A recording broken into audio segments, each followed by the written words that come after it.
പാലാ നഗരസഭയിൽ കോൺഗ്രസ് മുഖമുള്ള ആൾ തന്നെ ചെയർപേഴ്സണാകുമെന്ന് Tony Thaiparambil. Whip ലംഘിച്ചതിനെ തുടർന്ന് പുറത്താക്കപ്പെട്ട കോൺഗ്രസ് കൗൺസിലറാണ് ടോണി.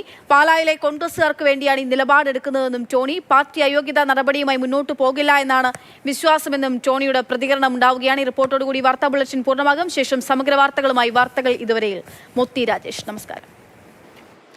പാലായിൽ അവിശ്വാസം നടപ്പിലായതിന് പിന്നാലെ വിപ്പ് ലംഘിച്ച 4 കോൺഗ്രസിന്റെ കൗൺസിലർമാരെയും പാർട്ടി പുറത്താക്കിയിരിക്കുകയാണ്. അതിൽ ഒരു കൗൺസിലർ കോൺഗ്രസിന്റെ പാർലമെന്റ് പാർട്ടി നേതാവ് കൂടിയ ടോണി തൈപ്പറമ്പിൽ നമുക്ക് ചേരുകയാണ്. പാർട്ടി പുറത്താക്കിയിരിക്കുകയാണ്. പാർട്ടി പുറത്താക്കി, അതിൽ വിഷമമുണ്ട്. നമ്മുടെ നേതാക്കന്മാർക്ക് നമ്മളെ ശാസിക്കാനും അല്ലെങ്കിൽ നമുക്ക് സസ്പെൻഷനൊക്കെ തരാനുള്ള അധികാരമുള്ളവരാണ് ചെയ്തത്. അതിനൊരു വിഷമവും നമുക്കില്ല, അത് നമ്മൾ ശിരസ വഹിക്കുന്നു. പക്ഷേ ഇവിടെയുള്ള കോൺഗ്രസ് പ്രവർത്തകർക്ക് മനോവികാരം, അവരുടെ പ്രശ്നങ്ങൾ, അതെല്ലാം നമ്മൾ അറിഞ്ഞുകൊണ്ട് തന്നെയാണ് ഇന്നലെ ഒരു അവിശ്വാസത്തിന് പിന്തുണച്ച് വോട്ട് ചെയ്തത്. പക്ഷേ അതിനകത്ത് ഒരു കാരണവശാലും നമുക്ക് കുറ്റബോധമില്ല. പക്ഷേ എങ്കിലും ഹൃദയത്തിലെ കോൺഗ്രസ് പറിച്ചു കളയാൻ ആർക്കും പറ്റത്തില്ലല്ലോ.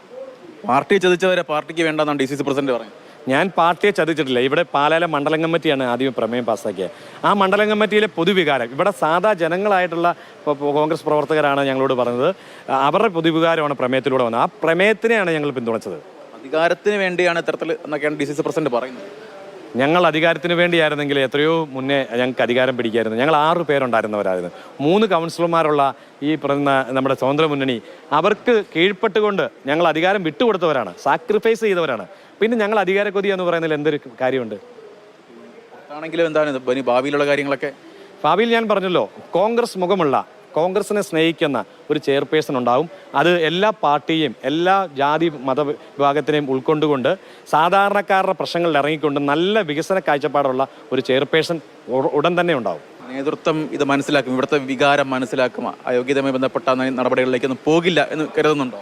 ഞാൻ പറഞ്ഞല്ലോ, പാലായുടെ പൊതുവികാരം ഇവിടെ നല്ല സുസ്ഥിര ഭരണമാണ്, വികസന കാഴ്ചപ്പാടുള്ള ഭരണമാണ്. അല്ലാതെ നമ്മളിവിടെ പുല്ല് വെട്ടണമെങ്കിൽ പോലും ചെയർപേഴ്സൻ്റെ അടുത്ത് ചെല്ലണം, അല്ലെങ്കിൽ വഴിവിള കിടന്നെങ്കിൽ ചെയർപേഴ്സൻ്റെ അടുത്ത് ചെല്ലണം. അങ്ങനെയുള്ളൊരു സാഹചര്യം ഇവിടെ ഉണ്ടാവില്ല. പൊതുജനങ്ങൾക്ക് പോലും നേരിട്ട് ചെന്ന് പറയാൻ പറ്റുന്ന ഒരു ചെയർപേഴ്സൺ ഉണ്ടാകും. അത് കോൺഗ്രസിൻ്റെ ഒരു മുഖം ഉണ്ടാകുമെന്നാണ് ഞങ്ങൾക്ക് ഉറപ്പുണ്ട്. അതിലും അത് തന്നെയാണ് ടോണി തൈപ്പറമ്പിൽ പറഞ്ഞു വയ്ക്കുന്നത്. അയോഗ്യതയുമായി ബന്ധപ്പെട്ട കാര്യങ്ങളൊക്കെ തന്നെ ഭാവിയിൽ നോക്കാം. ഇപ്പോൾ നിലവിൽ അത്തരത്തിലൊന്നും തന്നെ പ്രതികരിക്കാനില്ല എന്നാണ് അദ്ദേഹം പറയുന്നത്. പാലയിൽ നിന്ന് ജബിൻ തേക്കടിക്കൊപ്പം ഷിനോദ് മാതൃഭൂമി ന്യൂസ്.